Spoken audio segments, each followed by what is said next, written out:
Rapido, a company that most of us know for bike taxis and cheap rides, has just launched a food delivery app in India. Now that might not seem like a very big deal, but think about what has happened every time a cab company has tried food delivery in our country. In January 2020, Uber had to sell its entire Indian food delivery business to Zomato. Around the same time, Ola shut down Food Panda, a food delivery app that they had bought just 2 years earlier. So basically, two of the biggest cab companies in India tried food delivery and both of them failed. And on the other side, Swiggy and Zomato together control almost the entire food market in India today, but neither of them has ever attempted to get into cabs or autos. So there is clearly this invisible wall between cab companies and food companies in India, and nobody has been able to cross it. And now Rapido, which is newer than Ola, Uber, Swiggy and Zomato, thinks it can. So the big question is, what does Rapido think it knows that nobody else does? That is exactly what I want to explain in today's video. My name is Anurag Bansal. This video has been made possible thanks to the support of Zerodha's 01 Media Network. Let's decode. Now, before I get into what Rapido is doing, let's very quickly understand why those earlier attempts by Ola and Uber actually failed. Let's take Uber Eats as an example. They launched in India back in 2017 and their plan was to utilize Uber's ecosystem to also deliver food. But there was a fundamental problem with that. See, by the time Uber Eats entered India, Swiggy had already spent around 3 years building a delivery logistic network from scratch, and Zomato had spent years building deep restaurant relationships. The problem is, Uber walked into that game with the exact same offering. They had the same commission structure, the same deal for restaurants, and the same value proposition for customers. So there was genuinely no reason for a restaurant or a customer to prefer Uber Eats over what already existed in the market, which was Swiggy and Zomato. So what happened? Uber did the only thing that they could. They threw money at the problem. They started giving out discounts, coupons, cashback, and they did whatever it took to snatch orders from Swiggy and Zomato. But it did not work at all. India ended up becoming just 3% of Uber's global food delivery orders, but 25% of their global losses. So looking at all of that, Uber's global leadership eventually decided to cut this off, and the India business was eventually sold to Zomato for about $200 million in an all-stock deal. Food Panda's story was even worse. Ola acquired it in December 2017 and they put a lot of money into it. And for a short period of time, it seemed to be working and they hit a peak of around 2 lakh orders a day. But the problem was that all of that growth was built only and only on discounts. The moment discounts slowed down, orders almost completely collapsed. They went from doing about 2 lakh orders per day to just 5,000 orders per day. So eventually, Ola had to suspend the entire operation and close their food delivery business down. Now, if you look at all of these stories, there is a very specific pattern. Neither Uber Eats nor Food Panda actually failed because cab companies cannot do food. They actually failed because they entered the food delivery market with absolutely nothing new to offer. They had the same commission structure that Swiggy and Zomato had perfected, so in some sense, they were just asking people to switch to an identical alternative without really giving them a strong reason to switch. Now keep this in mind because this is very important to understand what Rapido is doing and how it looks absolutely nothing like what Ola and Uber tried. See, Rapido did not really start as a ride-hailing company. It was founded in 2015 when the founders noticed that about 75% of all registered vehicles in India are two-wheelers, but nobody was really using these two-wheelers for ride-hailing or as taxis. Think about the situation. If you need to go, let's say 3 kilometers in a city like Bangalore, what are your options realistically? Now you can't walk because it will take you 20 to 30 minutes, so your only realistic options are an expensive cab or an auto that will most likely refuse your ride, or a crowded bus if it is available on your route. But think about it, a bike or a scooty could do the same thing in less time and at a fraction of the cost. That became Rapido's pitch, and that is how they started. When Rapido started in 2015, there was almost no legal framework for bike taxis in India. Most states had not built a permit system, a licensing framework, or any rules around it. So bike taxis existed in a complete regulatory vacuum. Rapido found this gap and they operated exactly there. They classified themselves as a technology aggregator, not really as a transport company. And they onboarded private white number plate bikes because the process for commercial yellow plate registrations for two-wheelers basically did not even exist. And because bike taxis were not explicitly banned in most states, Rapido just kept growing. Now if you think about it, this was exactly the kind of gap that Ola and Uber, who were much more larger and much more visible, could not exploit. Why? Because operating in a regulatory vacuum would have gotten them into some serious trouble as a big company. But the thing about Rapido was that that it was smaller, newer, and not too many people knew them. So in some sense, they had absolutely nothing to lose. So they could build a presence in multiple cities before regulations actually caught up. And by the time courts and transport departments started getting involved in this, Rapido had become big enough and they had enough drivers and customers that shutting them down became politically difficult. So using the success of bike taxis, they then moved into autos in 2020 and then into cabs in late 2023.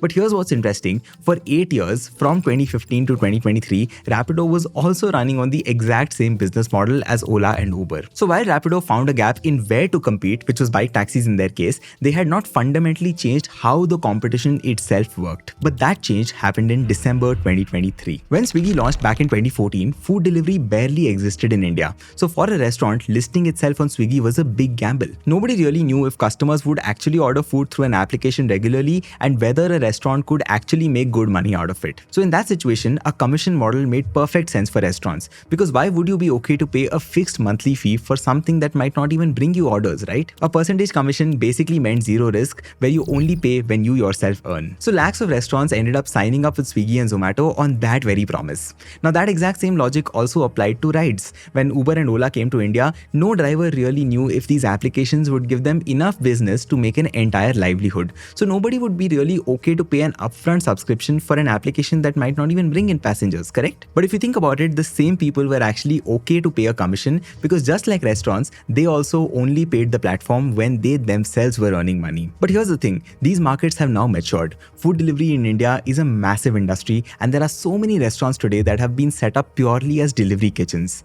Very similarly, there are so many taxi drivers across India whose entire livelihood depends on ride-hailing platforms. So these are not startup experiments anymore. These are full-fledged proper business models that people and families almost completely depend on. Now think about it this way. When a market has matured to that point, the commission model that once used to seem like the most sensible option suddenly starts to feel a little bit different, correct? Because a restaurant that gets, let's say, 50% of its orders from Swiggy is not really just trying out food delivery anymore. It is running a full-fledged business that depends on Swiggy. And paying roughly 30% commission from every single order to the platform suddenly starts feeling less like a fair partnership and more like a burden on a business that you have probably already committed to, correct? That is exactly where Rapido found a golden opportunity. But before that, it's important to know that all of this is not just a problem for restaurants on Swiggy and Zomato. If you run any kind of business, one of the hardest things is actually knowing where your money is going. You know you are earning, you know you are spending, but the real picture of what is actually left at the end of the month is usually a blur.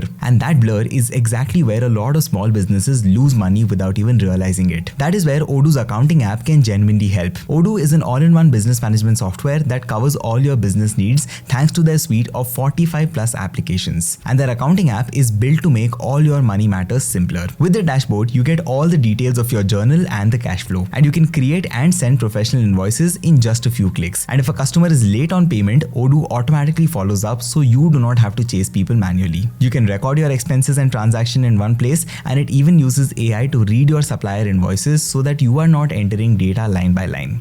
You can also connect your bank accounts directly to Odoo for real-time synchronization with your bank statements. Also, what is interesting is that Odoo accounting is localized for 70 plus countries. So in India, things like TCS, TDS and GST reports are all sorted. So instead of opening 5 different apps to piece together your finances, you can get one clean dashboard that shows you exactly where you stand. And as your business grows, Odoo grows with you as well.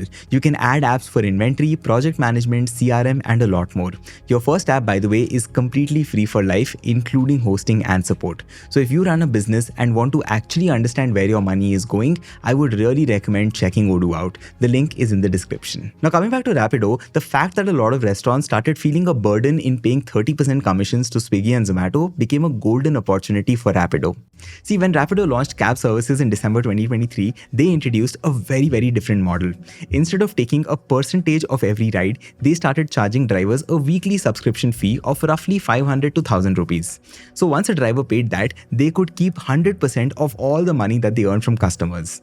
In February 2024, they extended the same model to autos as well. Auto drivers had to pay a daily access fee of 5 to 40 rupees depending on the city, and after that, every single rupee that the driver earned was completely theirs. Now think about what that actually changes. Every extra ride that day is almost pure income. So drivers are more willing to take shorter trips, they are less likely to cancel, and they are generally less frustrated with the platform because their earnings do not get eaten up with every single ride. And that is exactly why this model picked up so quickly. Ola and Uber Uber created the market in ride-hailing. Similarly, Swiggy and Zomato created the market in food delivery, but Rapido is essentially trying to find frustrations in that very market to build its business from there. But now the obvious question is, if this subscription model is so much better, why can Ola, Uber and Swiggy, Zomato not do the same thing right now? Look, the thing is, Ola, Uber, Swiggy, Zomato, all of these are companies that have built their entire business, their entire revenue, their margins, their investor story and everything else around commission percentages. Even though Ola and Uber have now slowly started getting into fixed payment models, their old baggage of commission percentages does not allow them to scale this model very quickly. But Rapido does not have that baggage at all.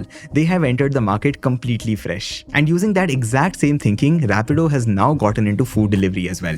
In August 2025, they launched a food delivery app called Only in Bangalore. The way it works is pretty straightforward. A restaurant lists itself on Only and keeps 100% of the order value. Rapido does not take any commission right now. Instead, they charge a flat delivery fee directly from the customer, and that becomes Rapido's revenue. By the way, Only also requires restaurants to keep their online prices exactly the same as their dine-in menu. So for the customer, the bill is simply the menu price plus a small delivery fee. And that, at least psychologically and mentally, feels a little bit better than what Swiggy and Zomato have. But anyway, all of that said and done, we also need to understand the other side of the story. See, on a typical Only order right now, Rapido collects about 30 rupees from a customer and also pays the delivery executive roughly the same amount per order. So most orders are essentially running somewhere around break even or maybe at a loss. But that obviously is just a temporary problem and ideally should get solved over time. But I'll tell you what the bigger problem is. See, when Swiggy or Zomato process a 300 rupee order, they make somewhere close to 75 to 100 rupees from that one order through their commissions. But when Rapido processes the same 300 rupee order, they just make 30 rupees. Now that's a very big gap, and it means that even if Rapido figures out how to bring costs down, their revenues per order will still be much smaller than what the older players earn on the same order. So if you think about it, the only game that Rapido can play here is a volume game. They can bet that their offer of zero commissions will get more and more restaurants as well as customers to prefer them over Swiggy and Zomato. It is only then that their business model will make any amount of sense. But obviously, whether the volumes can actually get high enough and whether they can be successful enough is a completely open question that none of us realistically have answers to right now. So if you think about it, the companies that create a market usually do it in a model that makes sense for that time. Swiggy and Zomato, for example, built food delivery in India. Ola and Uber similarly built ride hailing in India. And the commission model was the best way of doing it at that time because there was no trust. But the model that builds a market is not always the same model that gets to keep the market. Because once the market matures and the ecosystem settles, somebody else can walk in, offer a better deal to the same people who actually do the work and try to take the whole thing away from you. Now, whether Rapido is that company or not, we will have to wait and watch. But anyway, that's it for today's video. If you found this video insightful, please do consider subscribing because it motivates me to make more such videos for you. I'll see you in the next one. Bye-bye.